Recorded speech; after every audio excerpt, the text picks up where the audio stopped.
Here we go. Hi, Oh, family. good morning. We've missed you. Yes. Yeah, we have. Yes, we have. I've needed you desperately, and here you are. Thank you. We're on lesson 352. Yes. Two, are we? Three. Yeah, that's it, All sis. right. Got it. You got the right lesson. Yeah. So 352. how about I read it since Sis is going to share something that she was given by Yeah. Jesus to share with us after the lesson from the text. That works? Yeah. Yeah. Hang on for a sec, sis. Yeah. Sure. Um, lesson 352. Yes. Okay. Yeah. 352. Good. Yeah, I'm just writing it down. We are recording. We are. I'm sorry. A little bit slow this morning. I can do these little hand puppets for our family to keep them Hi guys. All right. We're going 352. And a beautiful sister in our family said I really like it when you pause before we read the lessons, so that's what we'll do. Let's just take a moment.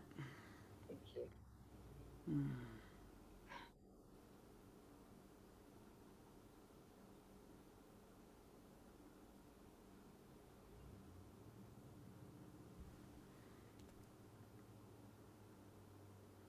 Here we go. Judgment and love are opposites. From one come all the sorrows of the world, but from the other comes the peace of God Himself. Forgiveness looks on sinlessness alone and judges not. Through this, I come to you. Judgment will bind my eyes and make me blind. Yet love, reflected in forgiveness here, reminds me you have given me a way to find your peace again. I am redeemed when I elect to follow in this way. You have not left me comfortless. I have within me both the memory of you and one who leads me to it. Father, I would hear your voice and find your peace today, for I would love my own identity and find in him the memory of you.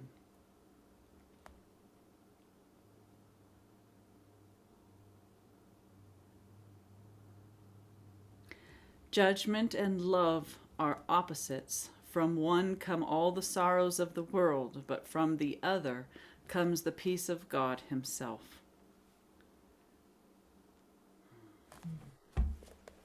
Thank you for reading that, sis. Yeah. Yeah. So I was guided this morning when I joined with Jesus to open up a section, and I swear I haven't read this before Oh, I in doubt that. 31 years, and I have read it. Parts of it came through, but other parts of it I was absolutely astounded by. And I would like to share. Well, I thought I had one paragraph that I'd like to share. And then I was told very lovingly and yet sternly, no, read the entire section. And if you will just have patience, please, with me, sis, Sure. Yes. and our beautiful family, and join with me in this so we can take this in very, very deeply. Okay. Because, judgment and love are opposites, right? That's what it says in this lesson. So that means that that any judgments we make are opposite of God. And if our true identity is the Christ, we're judging against our identity. That's right. Like, we cannot afford to do that because it ends in death, physical death, but a lot of pain before we reach physical death. So let me read this section. It is from, and I'll tell you in a second, it's from chapter 13, and it's section 9, and it's called the cloud of guilt. And at the end of this, we're going to know why judgment, we can't afford to use the ego's judgment anymore. Guilt remains the only thing that hides the Father, for guilt is the attack upon his Son. You know, when he talks about the Father, he's talking about love. He's talking about true union. Yeah? Guilt is the only thing that hides that. The guilty always condemn, and having done so, they will still condemn, linking the future to the past, as is the ego's law. Fidelity to this law lets no light in, for it demands fidelity to darkness and forbids awakening. The ego's laws are strict, and breaches are severely punished. Therefore, give no obedience to its laws, for they are laws of punishment. And those who follow them believe that they are guilty, and so they must condemn. Between the future and the past, the laws of God must intervene if you would free yourself. Atonement stands between them, like a lamp shining so brightly that the chain of darkness in which you bound yourself will disappear. Release from guilt. And you got it, sis. Yeah. Release from guilt is the whole ego's undoing. All right? Or he says, is the ego's whole undoing. Right. That smacked me in the head this morning. Release from guilt is the ego's whole undoing. Make no one fearful, for his guilt is yours. And by obeying the ego's harsh commandments, you bring its condemnation on yourself, and you will not escape the punishment it offers those who obey it. The ego rewards fidelity to it with pain, for faith in it is pain. And faith can be rewarded only in terms of the belief in which the faith was placed. Faith makes the power of belief. That's a huge statement. Faith makes the power of belief. And where it is invested determines its reward. For faith is always given what is treasured, and what is treasured is returned to you. Do we The want to world, stop there? you got it? Yes. Yeah. Do we want to stop just for a second, or? Sure. Okay, so I'm reading this along with the family for those of you who opened up the course and if you're just listening. But to recap on this, to just try and make it real practical, right?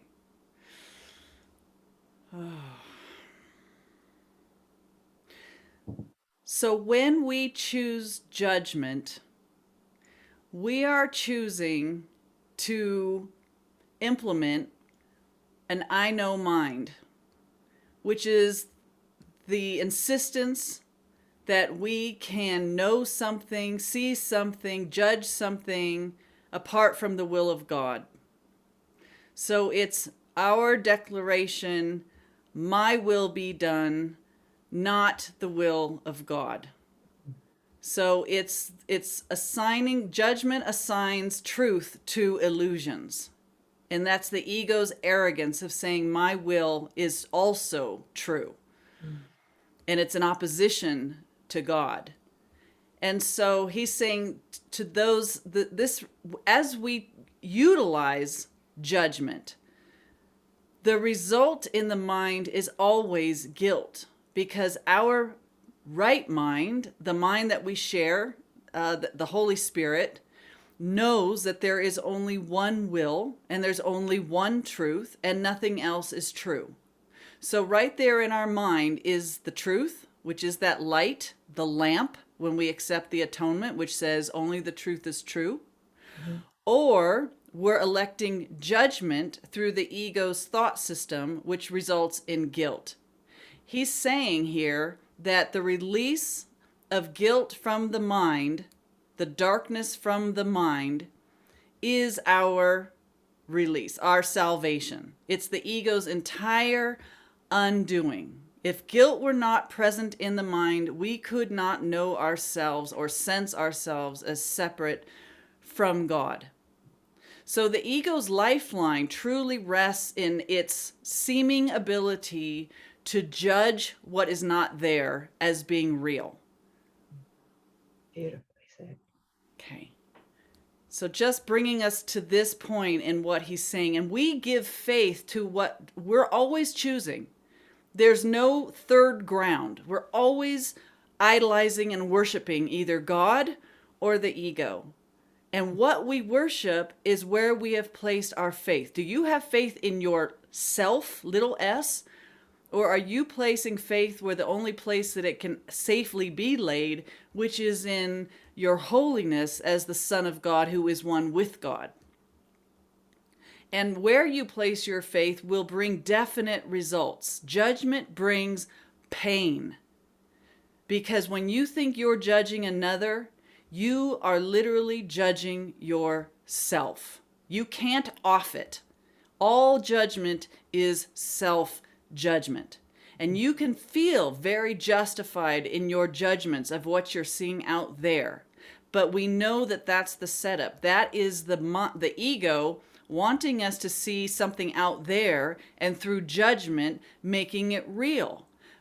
The ego knows full well that it's all in your mind, and the judgment that you feed is self-condemnation to the point that this road leads inevitably to death. It does not want you to recognize the cost of judgment. And for one who's been stewing in it for 3 days, it is toxic and painful, and it is pure insanity. And the only one that's being punished by it is yourself. And there's always this option, and he pointed to it briefly, the atonement intercepts this mind that thinks it knows from the past and is now judging things based on its past education. It's judging what's occurring before it based on the past. And he says the severing, the breaking of this is the lamp of the light that dispels the darkness in the mind, because it doesn't know anything, with accepting the atonement.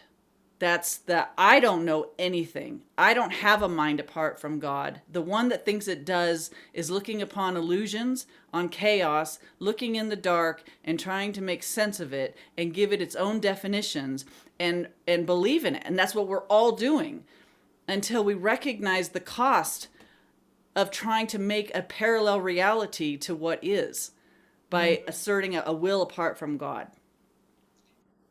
Beautifully explained. Thank you. And it takes great learning to get this at the absolute level. All right.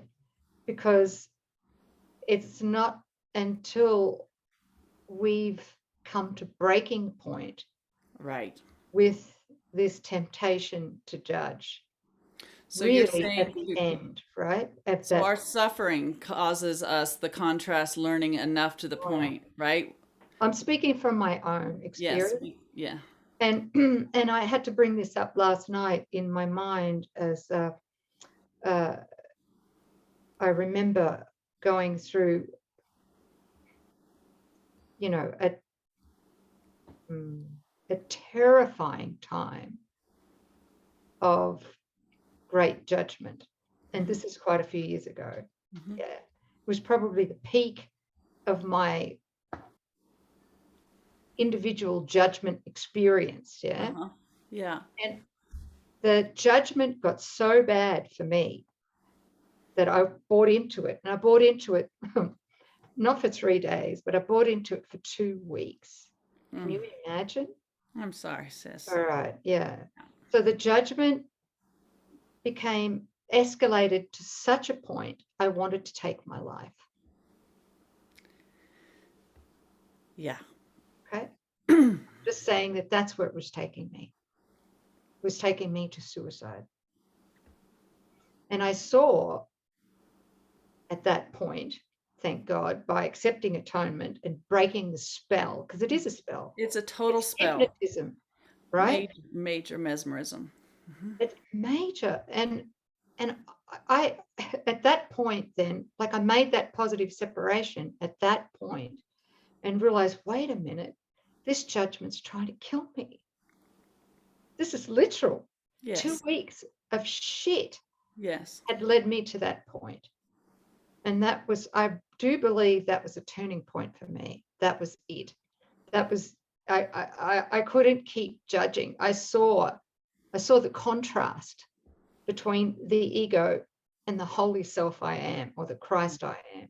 Yeah. Yeah. So to help all of you, there's going to come a time where the mind will latch on to something that it is certain that it sees and feels and knows. And I liken it to this pit bull on a meaty bone. It just, you try and pull that bone away and it latches on harder. And you try and grab it and pull it away and that dog is starting to snarl at you, right? And even though in moments of clarity, I could come up for a moment to the mountaintop and get a gulp of fresh air, and then it felt like somebody was literally pulling my legs down underwater again. And I'm back in the wash of this insanity of this mind that's just like the judgment and then the condemnation for the judgment, and then trying to extricate myself from the judgment, from the same mind that's seeing the judgment and wants to make it real. And it was just like, oh my God, and after days of that, and feeling the effect of it on the body, I think it was just sitting up in bed really and recognizing that there's something in me still that's greater than the pull of this, and standing up for my rights in the name of Jesus Christ and saying, I'm not going to be ragdolled by an ego mind. And something in that conviction of the light, there is a light in me that's bigger than this. And I'm drawing on its power. It doesn't come from Coreen, it comes from God. And it's in me. And that's bigger. It's the greatest power there is. And it felt like, I was telling Sis, it felt like a fever had popped. And I slowly kind of came back into my right mind. And by this morning, I was in joy. But it was, talk about contrast.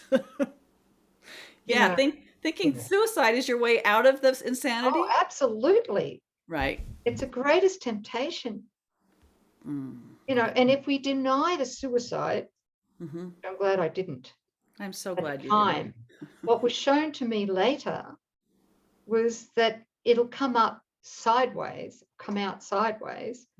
and be incredible physical pain, or a so-called incurable disease. Yes. And we go, well, where did this come from? Yes.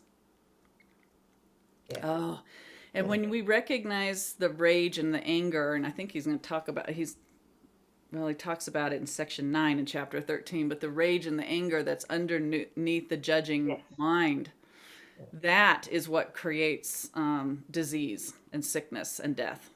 That's what the body simply just caves under, that level of rage, until we grab to the light, until we let the mind that's governing the body be switched. Yeah. You're right. So incredibly helpful. I wish I'd had this recording back then when I was staring death in the face. It would have helped me greatly. Well, maybe we coming together are helping somebody, because I think I do believe everybody's going to come to this. Because let's face it, the ego loves its judgment. It's delicious in its lips. It smacks its lips and says, oh, look at me.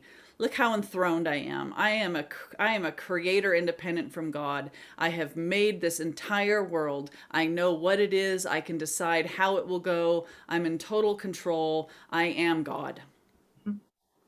And really, to get rid of judgment is to pull the plug on the ego thought system. Right. Because guilt is removed when we are no longer judging. And so I'm recognizing my path now is just the practice of catching every judgment on the fly and handing it over and saying, I know nothing. I know nothing. And we've said that before, but when you have an experience like that, I think it ramps up your vigilance to know I can't afford to judge.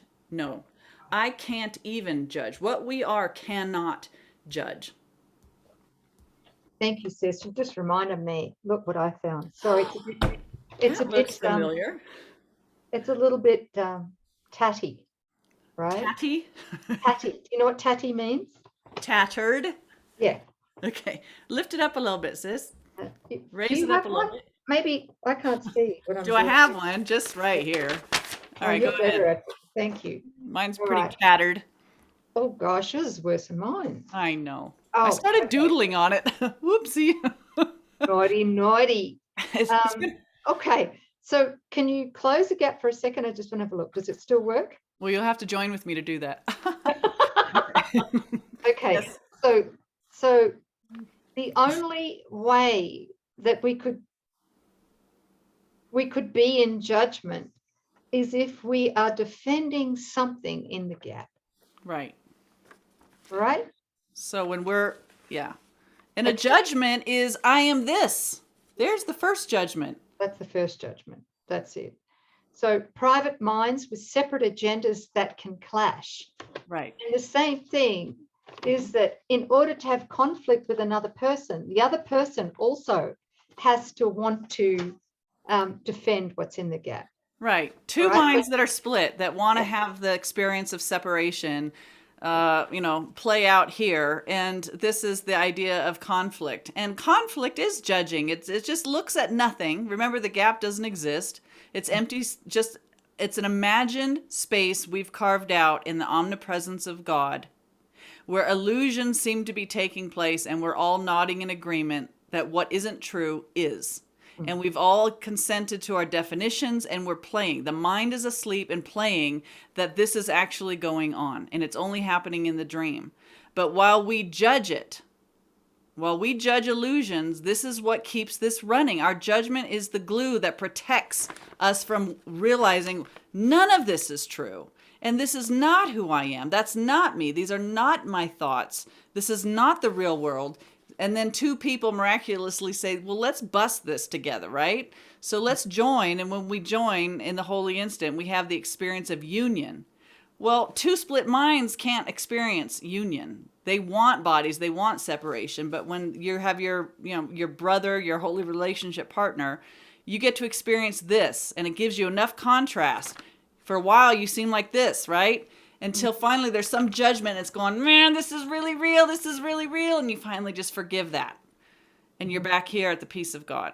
I remember just going, I just want the peace of God. My mind is in hell. I'm totally insane. And I want the peace of God more than I want this. Beautiful. Yeah. That's it. That's it. And I don't thank you, sis. Shall I keep reading this? Yeah. Only 7 more Yes. paragraphs to read. That's fine. I just felt like listening to the course, sometimes people, if you're Go to just sleep. listening to it, it's good to bring it just forward and consolidate it. Yeah, thank you. The world can give you only what you gave it. This stood out for me when I read it. Yeah. The world, that means our brothers as well and sisters can only give you only what you gave it, right? For being nothing but your own projection. It has no meaning apart from what you found in it and placed your faith in. That's a big thing, isn't it? Yes, it is. Good or bad, you've placed your faith in it, and you want it. Exactly. It's there because you wanted it there, and you wanted it there because you wanted to experience separation. Yes.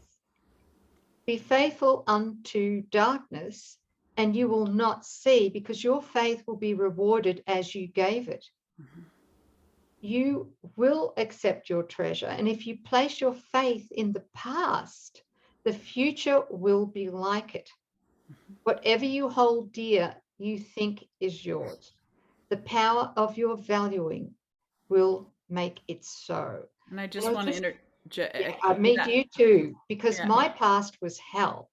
My childhood was hell. I think many of us, not most, but many of us had a hellish childhood. Yeah. Yes. All right. Could you judge without a past? Think about No. that. If today you're walking around and you have no past, could you know what anything is for? No. Could you know what anybody is about, what anything means, right? Now you recognize the past gives context to everything you're experiencing, and from that, you judge. So if we want to withdraw our judgment, we forgive the past. Yes. You know, I'm going to go back starting today and start hitting those first 25 lessons again because I really want to get no judgment. And why are those the first lessons out of the book, right? Nothing that I see means anything. I have given it all the meaning that it has for me, right? Wow. And on and on. So this is crucial. Yeah, you're right, sis. That's the first 50 lessons. Is it 50? Okay, I got some Oh, more. well, for me, no, but yeah, it's huge. But even the first 25 lessons is, enough to go back on. Yeah. So he says here, I'll just go on to paragraph 4. Atonement brings a re-evaluation of everything you cherish, for it is the means by which the Holy Spirit can separate the false and the true, which you have accepted into your mind without distinction. This is it, accepting both unreality and reality, or accepting two powers. Right. But when we judge and we get caught up in that judgment, we're accepting two powers. We're accepting that there is God and there is the ego, and they're both equally true and equally powerful. And that's the split. That's the insanity. Because you can't forget the truth. It's always in your mind. It's always there. So when you introduce, and this is what I'm getting, we know full well our innocence. We know who we are and we know how we are.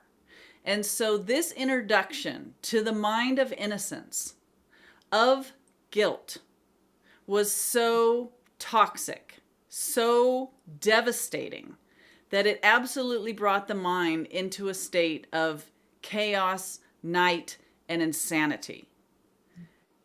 Guilt and innocence being in the same place. And while we believe any of our illusions, we believe in guilt. Yeah. So when that guilt is gone, the memory of our innocence doesn't come to us.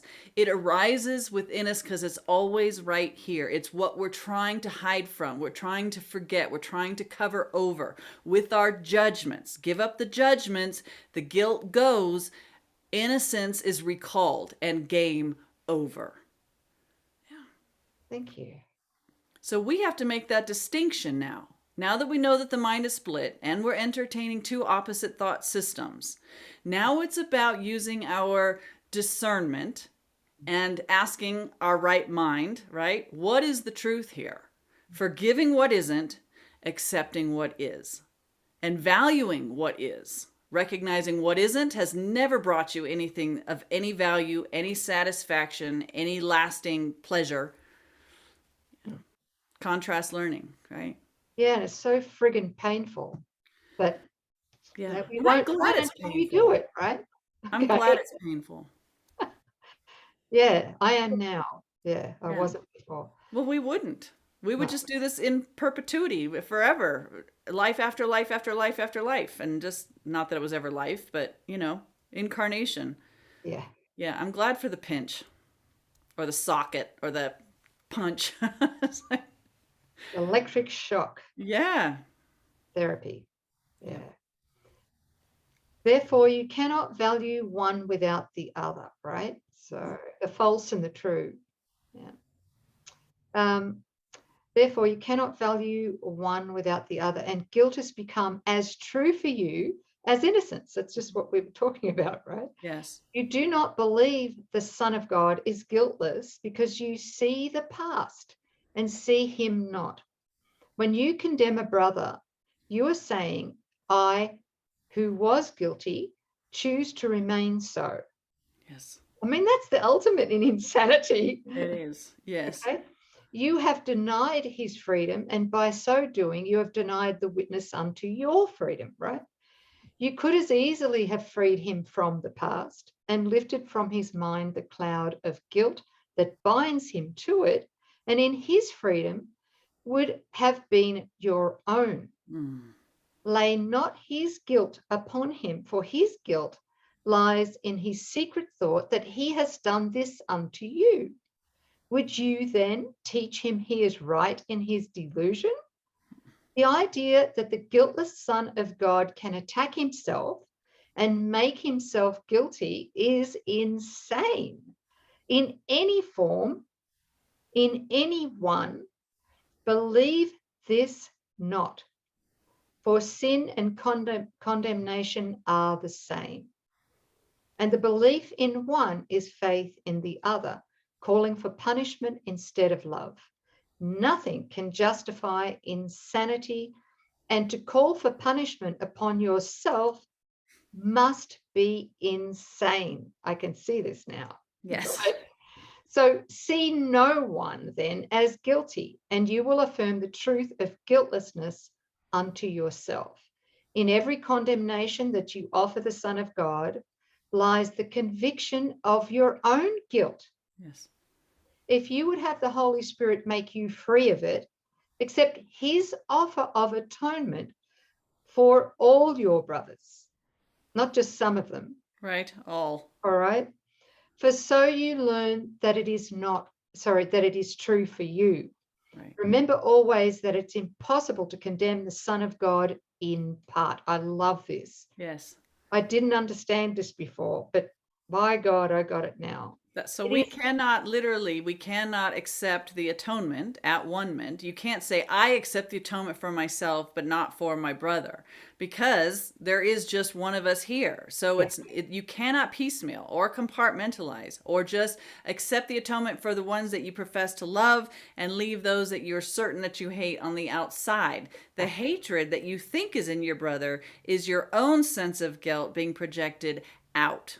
So when you accept it, you cannot accept it until you will accept it without exception. Right. And that's accept it. and accept. Yes. That's it, sis, because all hatred is self-hatred.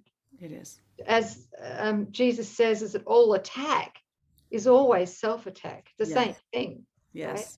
But by God, the ego resists that to the nth degree. Mightily. So, those whom you see as guilty become the witnesses to guilt in you, and you will see it there, for it is there until it is undone, forgiven. Guilt is always in your mind, which has condemned itself. Reject it not, for while you do, it cannot be undone. With everyone whom you release from guilt, great is the joy in heaven. They party in heaven, right? Where the witnesses to your fatherhood rejoice. Now, guilt makes you blind, for while you see one spot of guilt within you, you will not see the light. That is so scary. Well, right? Yeah. Which is true. While you see one spot of guilt within you, you will not see the light. And by projecting it, the world seems dark and shrouded in your guilt. You throw a dark veil over it and cannot see it because you cannot look within. You're afraid of what you would see there within, but it is not there. The thing you fear is gone. If you would look within, you would see only the atonement, shining in quiet and in peace upon the altar to your Father. There's the peace of God. I know I have not read that before. Oh, right. Okay. That's why we're reading it now together. All right? Yeah. Wow. Okay. Yes. Thank you. Yes, Do not be afraid to look within. I'm going to say it again. Do not be afraid to look within. The ego tells you all is black with guilt within you and bids you not to look. You'll be struck dead, right? Instead, it bids you look upon your brothers and see the guilt in them. So much easier, not. Not. Yet this you cannot do without remaining blind, totally blind. Yes. For those who see their brothers in the dark and guilty in the dark in which they shroud them are too afraid to look upon the light within. That's what the real terror is. Yes. Within you is not what you believe is there and what you put your faith in. Within you is the holy sign of perfect faith your Father has in you. And that is all that's there. Okay. Yeah. He does not value you as you do. He knows himself and knows the truth in you, and only the truth in you. That's it. He knows there is no difference, for he knows not of differences. Can you see guilt where God knows there is perfect innocence? This is that incorruptible innocence that knows no sin and therefore no fear, no attack, no projection. You cannot deny his knowledge, you can deny his knowledge, but you cannot change it, his knowledge. In other words, you cannot change your identity. It's yes. So we're really terrified to look within and see the proof that we are innocent. Because if we are innocent, then this story of separation and therefore guilt is gone. So this is the ego's tenacity on its judgment. When you think you've lost your mind and the judgment is raging, what the real terror is has nothing to do with the object of your judgment. It is the mind's terror, knowing that should you actually look and discover no guilt within, your incorruptible innocence arises in your awareness, and any belief in separation vanishes. There's the light. No more dark. That's the terror. That's its terror, sis, because the me, mythical me, the identity that really does believe and want a private mind with separate agendas that can clash with my brothers and sisters and God, is gone.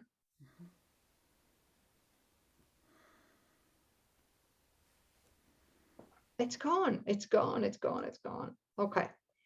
Look then upon the light he placed within you and learn that what you feared was there has been replaced with love. Always. It's the love was always there. It never changed.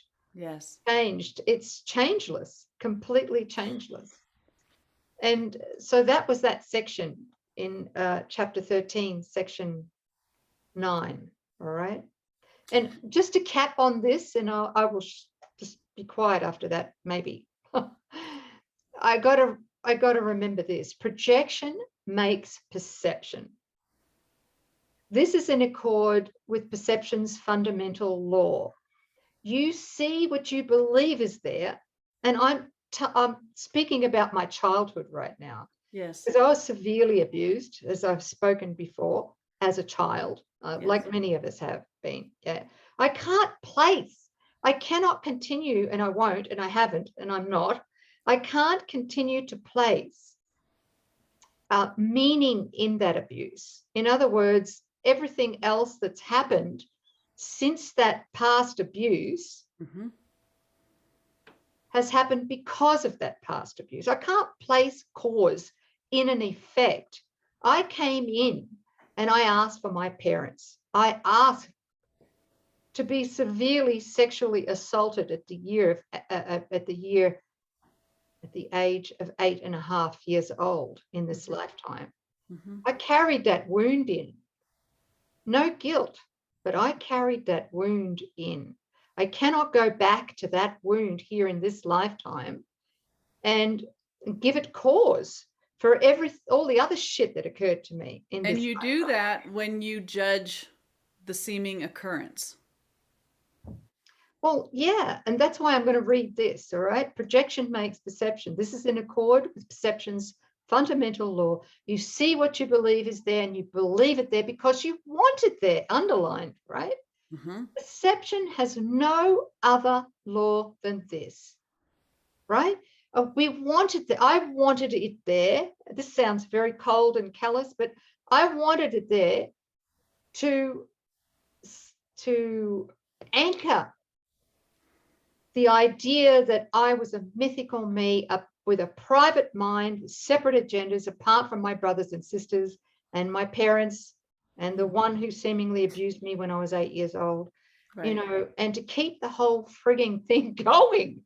I mean, I wanted it there. I Mhm. wanted it there, and I needed to keep the judgment there, and I needed to go and have therapy and God knows what else. And now I'm in a place where that is gone. That part's gone. I can't use that anymore because I've taken full accountability without guilt that I obviously brought the wound in, and I brought that wound in for a reason. Mm-hmm. All right. And so it's over. And I want to say this too, is it in any union with a brother in which you seek to lay your guilt upon him or share it with him or perceive his own, you will feel guilty. Oh my God, that's so true. Nor will you find satisfaction and peace with him because your union with him is not real. There's all the special relationships we've ever had. The Mm-hmm. union with them is not real. You will see guilt in that relationship. Why, I ask? And Jesus says here, because you put it there, Mm-hmm. right? Right. That is the only way I could see guilt in my relationship with anyone, with you, with anyone, sis, is Right. if I put it there. Oh my God, that changes everything. And then Jesus says this, he says, and this is from chapter 13, section 3, he says, your fear of attack is nothing compared to your fear of love, That's it. your fear of union. Yeah. And that's what we're dealing with. All the judgments we make all boils down to our terror of love, our terror of true union with our brothers and sisters. That's it. Right. Because should we recall it, mythical me would be seen clearly as an illusion. Yeah. That's why. I know Yeah. people still have a hard time. How why, the mind, the ego as a defense goes, well, why would you fear love? That makes no sense. Yes, it makes perfect sense. If you looked within, saw the proof, felt the proof that separation has not occurred and you are innocent, guilt would be left. Only the introduction of guilt into the mind seemed to split it. When you see your innocence, guilt is no longer in the mind. Your mind is now whole. It's no longer split. The whole mind knows with God. Yeah. Your mind is returned from perception to knowledge. You are knowing with God, and there is no fear in God. No fear in love. Love is enthroned, love is restored. Fear and guilt are nowhere to be found when we know our innocence. And the precursor to all of this is the absence of judgment. These so-called horrific things that seem to have occurred in the past only seem to remain in our mind, feeding us guilt because we've got judgment around it. Yeah. I was unfairly treated. That, pervert or pedophile or whatever, the perpetrator. I'm the victim. These are all judgments we've overlaid on what? On illusions. To what? To make them real so that we can perpetuate guilt and keep the mind split. Yeah, it's all about forgiving our judgments. That's this lesson. Judgment and love are opposites. Mm. From judgment comes all the sorrows of the world, but from love comes the peace of God himself. Yes. Choose wisely.